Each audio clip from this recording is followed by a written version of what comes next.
At the beginning of the story, we see a spaceship tearing through the depths of space like a massive fireball, hurtling rapidly toward Earth. The year was 914, the age of the Vikings. The moment this spaceship enters Earth's atmosphere, the entire sky turns red. With a terrifying explosion, it crashes right into the middle of a vast and deep lake in Norway. All the animals in the surrounding forests begin fleeing in fear. The spaceship slowly sinks into the lake's water, but just moments later, two figures appear on the water's surface. Both were wearing extremely strange and highly advanced spacesuits. One of them was our story's hero, Kanan. Kanan struggles tremendously to drag his companion out of the water and to the shore, but unfortunately his companion had died from injuries sustained during the spaceship crash. Kanan stands silently looking at his dead friend. Deep despair was plainly visible on his face. He understands that on this strange planet he is now completely alone. From exhaustion and shock, he collapses right there and loses consciousness. Sometime later, Kanan's eyes open. He spots a computer unit floating in the lake and pulls it out. When he checks the system, the computer tells him there is no spaceship anywhere nearby that can come to his aid. The meaning was clear. There was no longer any way out of this planet. Kanan understands that if he wants to survive here, he will have to understand this world's people and their language. Using his computer, he begins an extremely painful process. During that process, this planet's language, culture, and knowledge is downloaded directly into his brain. The process was so painful that just watching it, one could tell how much suffering Kanan was enduring. After this, he collects some essential items from the wreckage of his broken spaceship. He also finds a special kind of weapon. Fortunately, it was still working. Kanan decides it is time to move forward. First, he gives his dead companion a respectful burial under stones. Even though he was a resident of another planet, his emotions were exactly like those of a human being. Walking through the middle of the forest, Kanan finally reaches near a village. But on arriving, he is left stunned. The entire village had been destroyed. The houses had burned down. The atmosphere of death and devastation was everywhere. The strangest thing was that there were no signs of sword fighting or warfare there. It seemed as though some gigantic demon or wild monster had obliterated the entire village. Even looking at the massive carcass of an animal lying near the village, one could estimate how powerful the attacking creature must have been. Kanan suddenly feels that someone is watching him. He immediately tries to get away from there, but cannot go far. Within a short while, a group of mounted warriors surrounds him from all sides. These were Viking warriors. Their leader was Ulfric.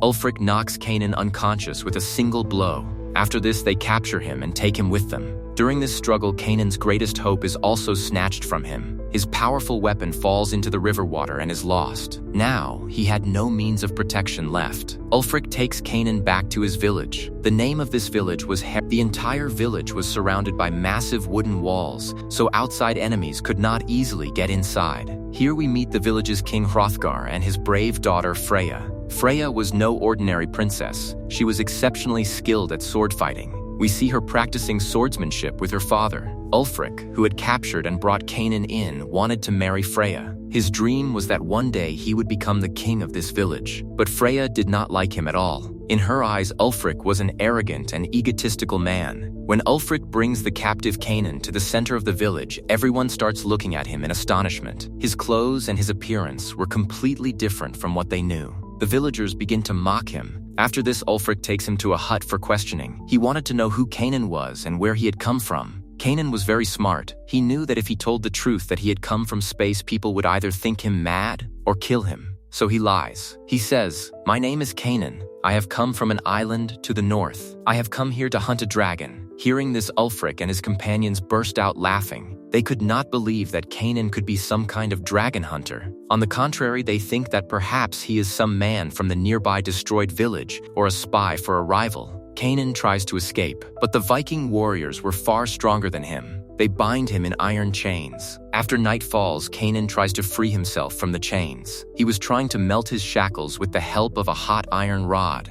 Just then, Freya comes there. She had come to treat Kanan's wounds. When Freya looks into his eyes, she feels this is no ordinary man. She asks Kanan whether he was the one who destroyed the nearby village. Kanan says without any hesitation that he has nothing to do with that destruction. But he does not tell the full truth either. A little while later, Kanan suddenly spots his chance and shoves Freya aside. He then attacks the guard and tries to escape. It seemed like he would succeed. But just then, the danger alarm sounds throughout the entire village. In an instant, chaos breaks out everywhere. Everyone thinks that perhaps the neighboring village's King Gunnar has come with his army to attack. Ulfric and his warriors immediately grab their weapons and run outside. But when they reach outside the village, no soldiers are anywhere to be seen. No humans, no army, only darkness. And from within that darkness came a strange and terrifying growl. In the village stable where the horses were kept, a terrifying creature was hiding. This was no ordinary animal. This was the Morwen, the very creature that had hidden aboard Canaan's spaceship and made its way to this world. Within just a few seconds, it falls upon a guard. His scream echoes throughout the entire village. The creature drags him into the darkness. The moment Canaan sees that creature, his face changes. He immediately understands that his greatest fear has come true. He shouts loudly, "That is the Morwen. That is exactly what I was looking for." But at that moment, no one pays any attention to him. Everyone was in a state of terror. On the contrary, because of his attempt to escape, the guards capture Canaan again. This time, he is bound firmly to a large stone. The next morning, the atmosphere of fear pervaded the entire village. Nobody could understand what had attacked them the previous night. At that same time, a small orphan boy from the village named Eirik comes to Canaan. He quietly gives him bread to eat. Seeing Eirik's innocence, Canaan becomes emotional. His past starts coming back to him. On his own planet, he too had a family. But the attacks of the Morwen species had taken everything away. Sometime later, the village's king Hrothgar calls Canaan to him. The king asks him what he was talking about the previous night. Now, for the first time, Canaan decides to tell the truth. He says this is no ordinary animal. It is an extremely dangerous predator. It uses light to confuse its prey.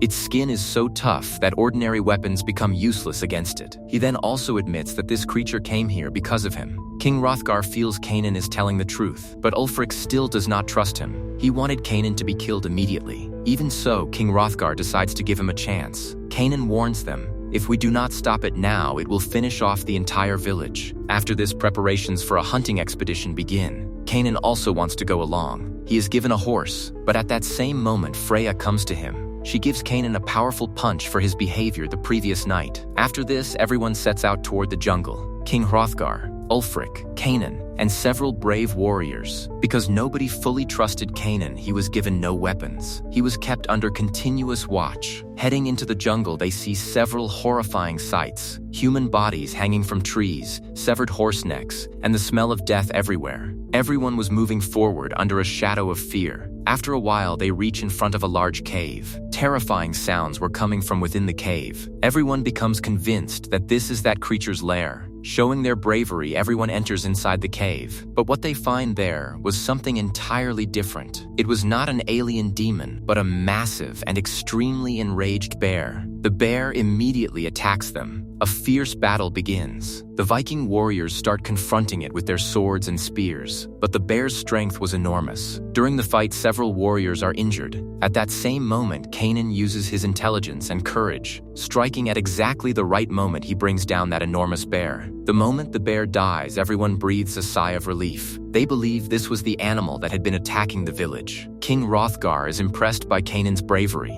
He has his chains removed. Canaan is no longer a prisoner. He was a free man. In celebration of killing the bear, a grand festival is arranged in the village. The atmosphere of food and drink was everywhere. People were dancing, singing, and celebrating the victory. Now, Canaan also appears in Viking clothing. The villagers for the first time start accepting him among themselves. During the festival, little Eirik comes to him. Canaan gives Eirik the sword with which he had killed the bear. Eirik is extremely happy. Even Ulfric, for the first time, respects Canaan's bravery. The two of them participate in a shield game together. Gradually, Canaan begins to blend in with the village's people. He starts to feel that perhaps he has found his new family. But one question still lingered in his mind. He was fully convinced that the creature that had destroyed his planet could not be any ordinary bear. In the middle of the festival, he takes Freya aside and says, "You are all making a mistake. The bear was not the demon. The Morwen is still alive, and it will come back again." The villagers were still celebrating their victory. The atmosphere of laughter, music, and joy was everywhere. But at that very moment, everything suddenly changes. Burning arrows begin to come toward the village, cutting through the darkness. Within just a few moments, the main gate of the village is broken down, and a ferocious army pours inside. These warriors were led by Gunnar. Gunnar was convinced that King Hrothgar had destroyed his village. He believed that Hrothgar was behind the deaths of his family and his people. That is why he had come seeking revenge. Within just a few seconds, the atmosphere of celebration transforms into a bloody battle. On one side was Gunnar's army, and on the other were Hrothgar's warriors. The clash of swords and the screaming of people echo throughout the entire village. Kanan also enters this battle. He fights shoulder to shoulder with Freya. During the battle, Gunnar reaches directly to King Hrothgar. He knocks the king to the ground. He was just about to deliver the final blow with his sword. But at exactly that moment, Kanan arrives there. He saves Hrothgar's life. However, Gunnar's soldiers forcibly pull Kanan away from there. Retreating, Gunnar shouts, "I will come back, and next time I will spare none of you." After this, Gunnar and his surviving soldiers flee toward the jungle. They thought they were safe now, but they did not know that in the darkness of the jungle an even greater danger was waiting for them. While fleeing, one of Gunnar's men becomes separated from the rest for a short while. He reaches the shore of the lake. Then, movement stirs in the black water of the lake. In the next instant, the Moorwen rises from the water.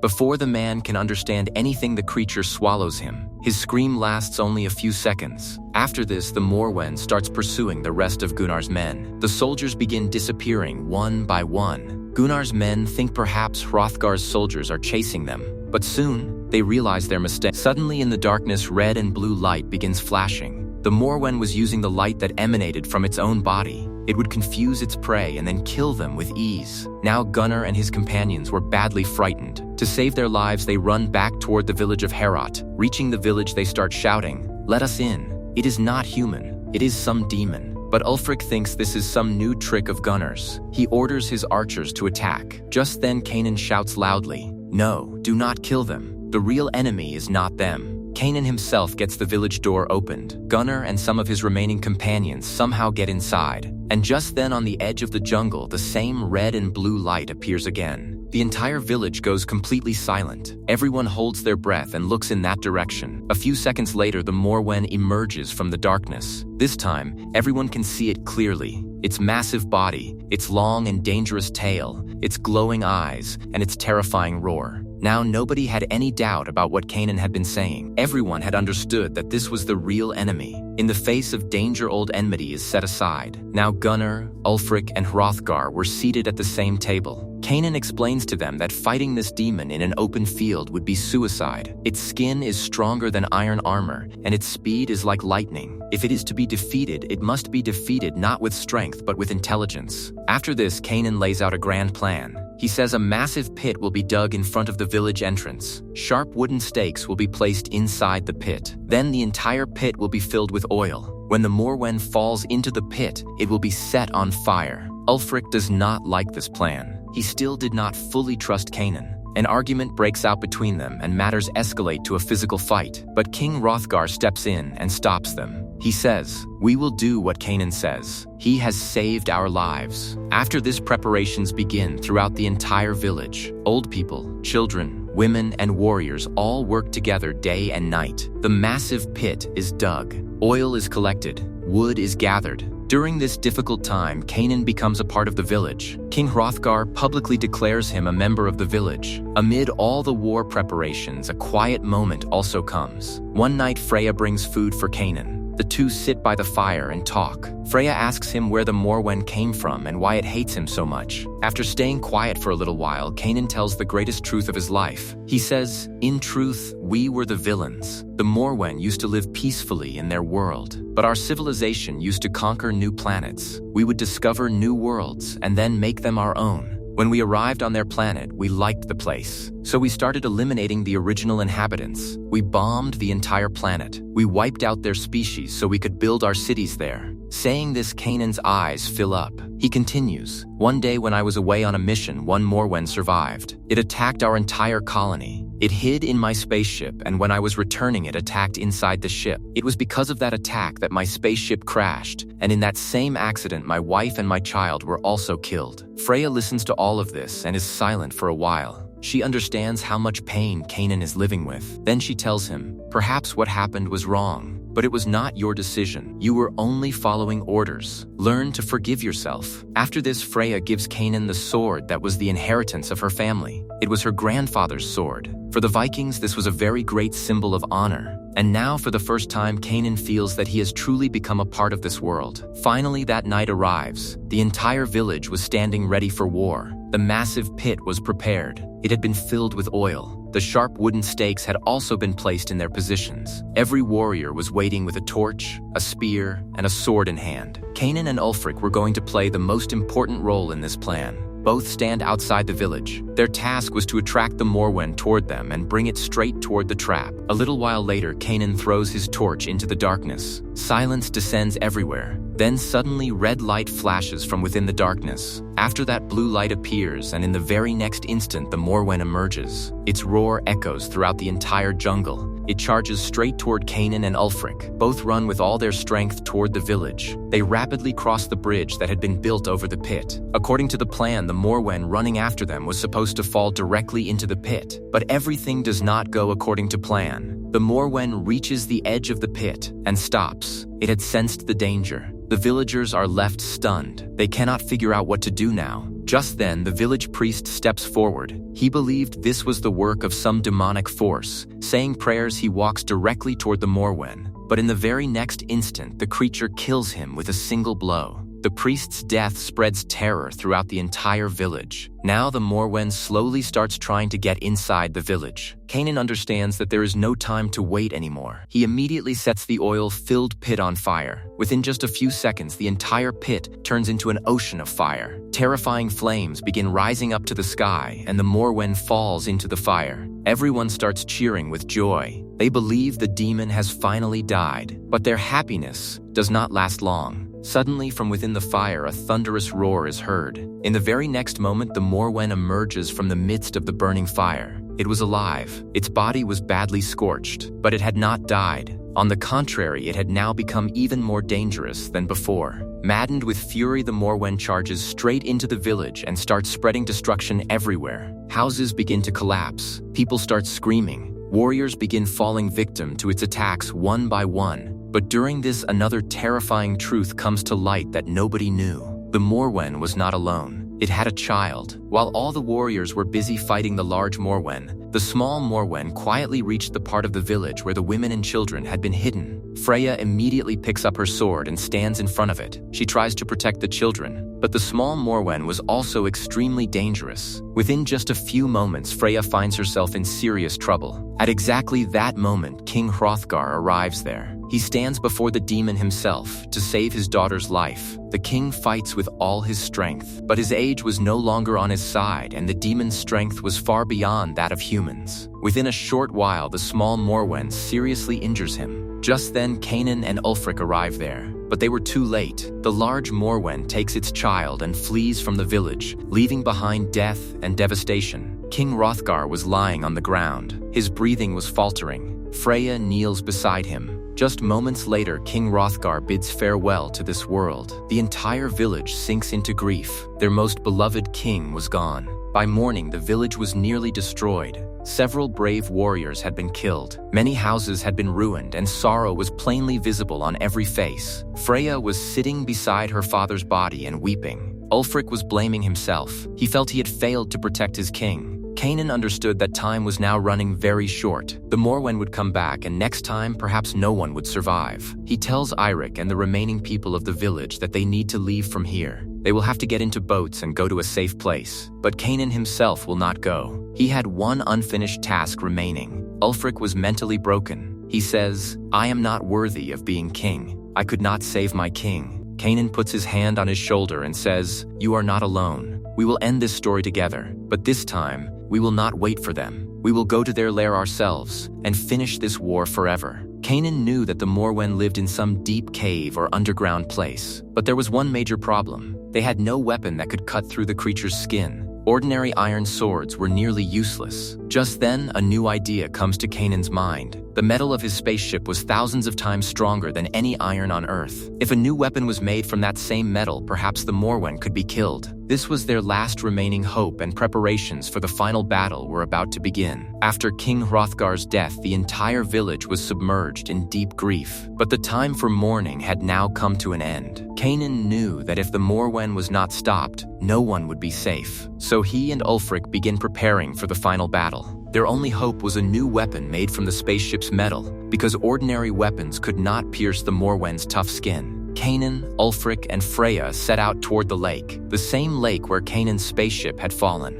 Reaching the lake's shore, Kanan descends into the water. Being an experienced space traveler, he easily reaches the depths. He searches through the pieces of the broken spaceship. He then pulls out some pieces of special metal. But the danger was not over yet. Death was waiting for him below the lake too. Suddenly, from within the water, a Morwen attacks Kanan. Kanan somehow saves himself. He swims rapidly toward the surface. But during this struggle, their boat is destroyed. The situation deteriorates completely. Kanan somehow reaches the shore. He finds Ulfric, but Freya is nowhere to be seen. A little while later, they realize the Morwen has taken Freya with it. Freya had been abducted. Hearing this news, both of their faces fall. But they had no time to stop. They had to save Freya and also end this war. They take the metal retrieved from the spaceship and return to the village. The village blacksmith Boromir was famous for his craft. When Kanan shows him that strange metal, he is left astonished. He had never seen such metal before. Boromir gets to work with complete dedication. He stokes the furnace. The flames rise even higher. After many hours of hard work, he begins to shape that metal. With every blow of the hammer, a new weapon was being born. Finally, a massive and extremely sharp sword is ready. The Vikings had never seen such a strong sword. Now this sword was their last hope of killing the Morwen. On the other side, Freya slowly regains consciousness. When she opens her eyes, she finds herself inside a terrifying cave. Human and animal bones were scattered all around. The stench of rotting corpses filled the entire atmosphere. This was the Morwen's lair, their hunting ground, their food store. Seeing this sight makes Freya's hair stand on end. She tries to get out from there, but just then the small Morwen appears before her. It starts examining her carefully, as though it were inspecting its next prey. Meanwhile, Kanan and Ulfric were now ready. They had the new sword. Some brave warriors also decide to go along with them. Boromir also joins them. They begin descending through an old well. Kanan was convinced that this path led to the Morwen's cave. They slowly descend deeper and deeper. The further down they go, the more terrifying the atmosphere becomes. Finally, they reach a massive underground cave. The cave was so large it felt like a palace, but the scene there was extremely horrifying. In one part of the cave, hot lava was bubbling. It felt as though they had descended straight into hell. Here they encounter the small Morwen, the same demon that had abducted Freya. The moment it sees them, it attacks. A fierce battle begins. Despite being smaller, it was extremely powerful. Its speed and strength were far beyond that of humans. During the battle, several warriors are killed. Kanan's companions begin falling one by one. Even Boromir, fighting with great bravery, loses his life. The blacksmith, who had forged their last hope of a sword, was now forever separated from them. Seeing their companions die, everyone's heart breaks. But there was no way back now. Just then, suddenly, a voice is heard from within the cave. It was Freya's voice. She was calling out for help. Kanan immediately understands that Freya is still alive. Hearing this new energy fills all of them. They advance even faster. On the other side, the wounded small Morwen was now advancing toward Freya. Its eyes had been damaged during the battle. It had now gone nearly blind. It was attacking only by sound. Freya tries as hard as she can to stay silent, but the creature keeps advancing toward her continuously. Kanan and Ulfric are doing everything to reach her, but they were still quite far away. They could not figure out how to save Freya. Just then, Kanan makes a risky decision. He hurls his new sword with all his strength toward Freya. Freya somehow catches it. At that same moment, the small Morwen leaps toward her. Freya raises the sword at exactly the right time and strikes with full force. With a single blow, the sword cleaves the creature's head. The small Morwen falls dead right there. With its death, silence descends over the cave. Freya was no longer afraid. Her eyes held only the fire of vengeance. Kanan and Ulfric reach her. Seeing her safe, everyone breathes a sigh of relief. But their happiness does not last long, because now there was an even more dangerous creature present in this cave. After the small Morwen's death, very soon a terrifying roar echoes through the entire underground area. Kanan and the rest immediately understand that the large Morwen has arrived. The creature reaches its child's dead body. It stares at it for a few moments. Then eyes fill with even greater fury than before. Now, it did not simply want to hunt. It wanted revenge. In the very next instant, it attacks Kanan and his companions with full force. Another terrifying battle begins inside the cave. Every attack of the creature was bringing death. Kanan, Freya, and Ulfric keep retreating while dodging its blows. They knew it would not be possible to hold their ground in a direct confrontation for long. So they try to make their way out of the cave. The Moorwen keeps chasing them continuously. Running and fleeing, they reach the edge of a high mountain waterfall. In front of them was a deep chasm, and behind them stood the Morwin like death itself. There was no way to escape now. Kanan and Freya try to climb upward, but just then Ulfric stops and stays behind. He had understood that if no one stopped the creature, no one would survive. He grips his sword firmly. Then he stands before the Morwen. This was the final battle of his life. Ulfric attacks the creature with full bravery. He keeps striking it repeatedly. He tries to stop the creature so Kanan and Freya can get time to escape. But the Morwen's strength was far too great. Within a short while, it grabs Ulfric and hurls him hard against the rocks. Ulfric is badly injured. Even so, he does not give up. He rises one last time and delivers a powerful blow to the creature's face. His bravery gives Kanan and Freya the chance to move forward. But Ulfric had paid a heavy price. He already knew his end was near. Now the Morwen moves directly toward Kanan, and the story's greatest battle begins. Kanan draws his new sword. He faces the creature with all his strength. A fierce struggle breaks out between the two. Freya assists him from above. The Morwen tries to kill Kanan several times, but Kanan escapes every time. He keeps fighting while waiting for the right moment. Finally, that moment comes. He swings his sword with all his strength and cuts off one of the creature's arms. The Morwen roars in pain. Within just moments, it falls into the deep chasm. Its roar gradually fades into the distance and then ends forever. Finally, the war was over. The Morwen was dead. That creature which had destroyed many worlds was now gone forever. Kanan and Freya immediately go back to Ulfric. Ulfric was lying on the ground. His breathing had become very faint. He knew not much time was left. He calls Kanan to him. He then gestures toward his royal medallion. In a weak voice, he says, "You are worthy of becoming our king. I only regret one thing. Our friendship came too late." Kanan listens to him and becomes emotional. He takes Ulfric's hand and says, "We are friends. We will always be friends." Hearing this, a faint smile comes to Ulfric's face, and just moments later, he closes his eyes forever. The man who had once doubted Kanan the most, in the end left this world trusting him the most. After this, Kanan and Freya climb up and reach the outside. Down below by the river's shore, the village's surviving people were waiting for them in boats. Eirik was also there. When the people see that Kanan and Freya have returned, a live relief appears on everyone's faces. The two embrace each other.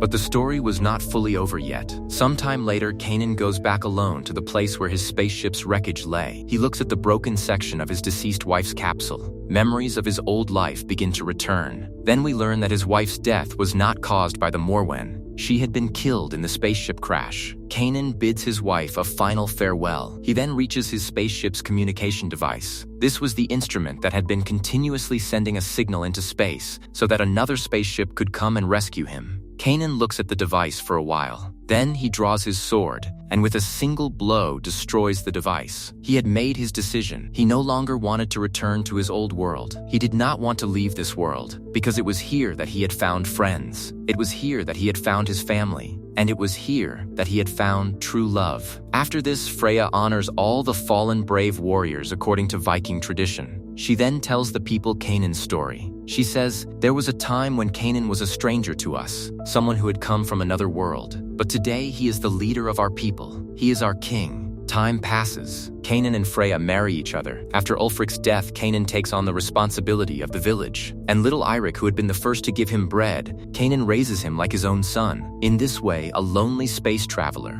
who had once come to this world as a stranger, finally found his home. And here ends this extraordinary story of Kanan and the Vikings. And that's the end of the movie. Hope you enjoyed the recap. If you did, please hit the like button, leave a hype comment, and tell me which movie I should recap next. Don't forget to subscribe to Midnight Recaps and press the bell icon so you never miss a new video. Thanks for watching. See you in the next one.